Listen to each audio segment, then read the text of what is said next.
You need to use the recovery multipliers if you want to build more muscle and strength faster. And why is that? It is because it speeds up recovery, it increases energy, it lowers fatigue accumulation, increases motivation. You have better input in the gym, better hormone environment, reduces stress, better nutrient absorption, and increases work capacity.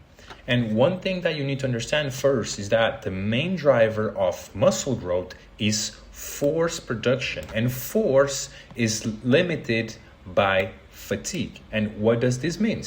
It means that if you can recover faster, if you have more energy, if you absorb the nutrients more and better, and you have better hormone environment, you will have more muscle and strength potential. So if you can recover faster, this means that you can have more productive workouts throughout the weeks, the months, and the years.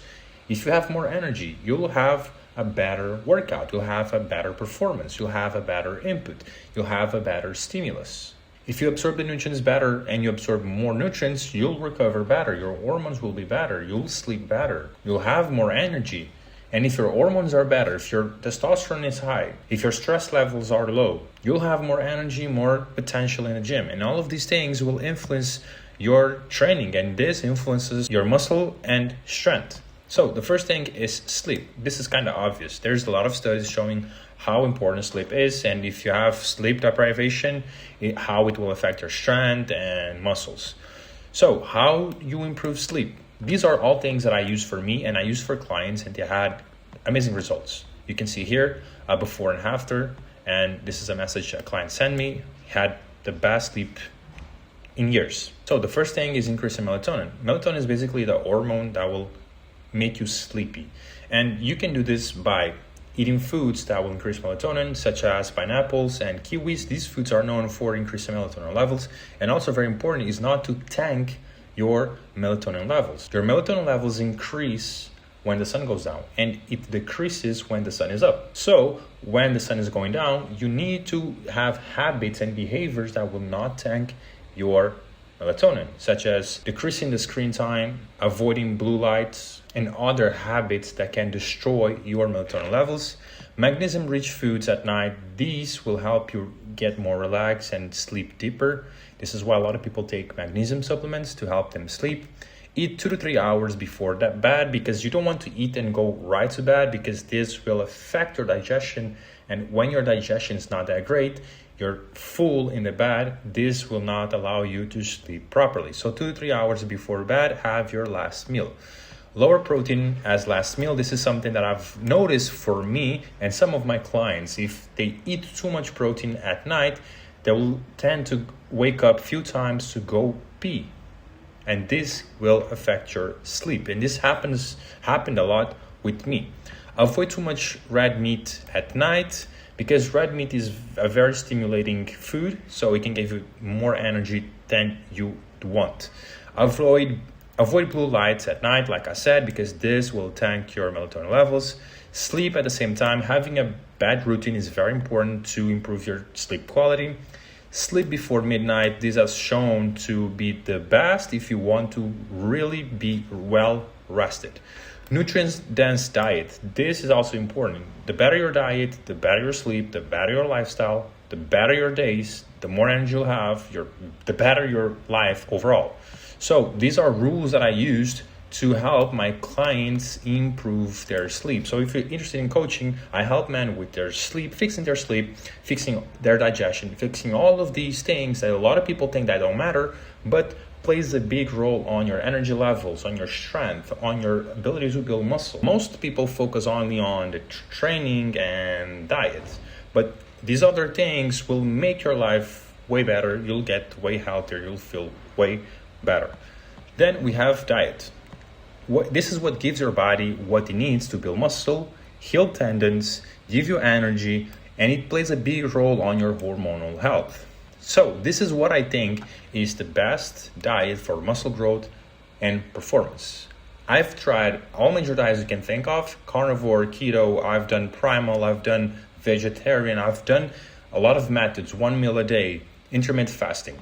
And in my experience, if you want to perform well, if you want to get as strong as possible, if you want to build as much muscle as possible, having a nutrient-dense diet from animal sources, like you see in this image, and easily digestible carbohydrates such as rice, potatoes, fruit, and honey, you will feel way better, more energetic, you'll recover faster in the gym. This doesn't mean you should avoid fats. Yes, you should have fats in your diet from egg yolks, butter, dairy, but it should not be your main source of energy. I'd say carbohydrates 60-70%, the rest is protein and fats. But this will depend from people to people, their activity levels, their goals, and so on. And basically, this is what I'm doing now. This is what I've seen is best for my performance and some clients who I used the same approach. So you can screenshot this, you can try this out and see how you feel. And then digestion, very important. This is one of the main factors of your health and energy. And this is where nutrients get absorbed and used. So if you have a damaged gut and a bad diet, this leads to low energy, brain fog, bloating, tanked hormones, inflammation. And this is one of my clients where we fixed his digestion and his energy improved, his brain fog went away, his inflammation decreased, and all of these things influenced his training because he had more energy in his workouts. He woke up energized. He would get, in the end of the day, that's where he would work out and he still had energies. That's why he progressed super fast. And I have his testimonial on my channel and I can link it in after this video so you can watch it. And all of these problems will decrease your performance and you'll have a weaker input in the gym, which will influence your force production. You'll have a weaker force production. And like I said in the beginning, force production is one of the main factors of muscle growth. So this means less muscle and strength potential. And then we have central nervous system. This basically determines how strong you are, affects motivation, energy, coordination, how much more units you can recruit. It affects your hormones and so on. Your CNS is very important. Strength comes from your central nervous system. This is why you have people who are kind of skinny or small but are super strong because they're good at recruiting their motor units. Their central nervous system is primed, is well trained, is strong, and this is very important. And when you have a weak or a fried central nervous system, you have less power, your body feels lazy, you'll be tired all the time, you have less force production. This is a reason why there's a lot of people that even if they sleep, they wake up tired because their nervous system is fried. Even if they eat well, they still feel tired all day long. Even if they didn't work out, even if they didn't do nothing, they still tired. And this has to do with your central nervous system and your hormones. And if your hormones, and if your central nervous system is fried, you'll have a weak force production. And this, again, will affect your muscle and strength potential. And how to get a healthier or stronger CNS. Don't overtrain or push to failure way too much. This is a mistake a lot of people do in the gym. Every single session, they push to failure and beyond failure to do a lot of junk volume. For example, they do 4 exercises for chest and all of them, they're pushing beyond failure and doing a lot of junk volume. And this will create more stress and the stimulus will be the same. It gets to a point where you cannot give enough more stimulus, you're just accumulating fatigue. Healthy diet, protein, fats, carbs, raw foods here are key. This could be for another video, but raw foods are very, very, very important, especially raw fats for your central nervous system. You need to manage stress, your daily lifestyle. This is important.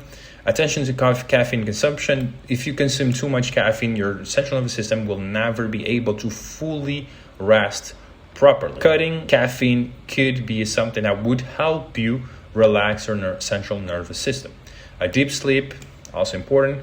Aerobic capacity, improving your digestion also affects your central nervous system because if you're always inflamed, always bloated, this will cause stress in the body. Deep relaxation, you have to do things that will make you deeply relaxed. Cuddling with your girlfriend, going to the beach, swimming in the beach, all of these things will help you have some deep relaxation. Sun also is very good.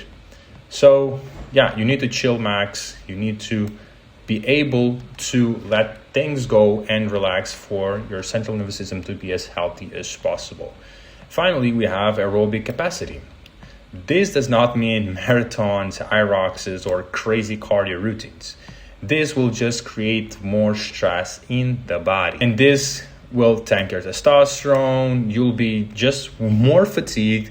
You'll just give your body more stress and you'll not be able to recover properly. If your goal is to be as strong as possible and as muscular as possible, you should not be doing marathons, Iroxes, and none of these crazy stuff because you'll be too tired, too fatigued, and this will not allow you to build as much muscle as possible because your muscles will be built when the environment is calm. Having a decent aerobic base often improves recovery dramatically. Better blood flow, better nutrient delivery, better waste removal, better work capacity, better recovery between sessions. And this, I'd say you should do sprints and high rep training would be the best thing if you want to improve your cardio. For example, 2 sets of 10 in the squats. Deep squat, 2 sets of 10, 2 reps in reserve.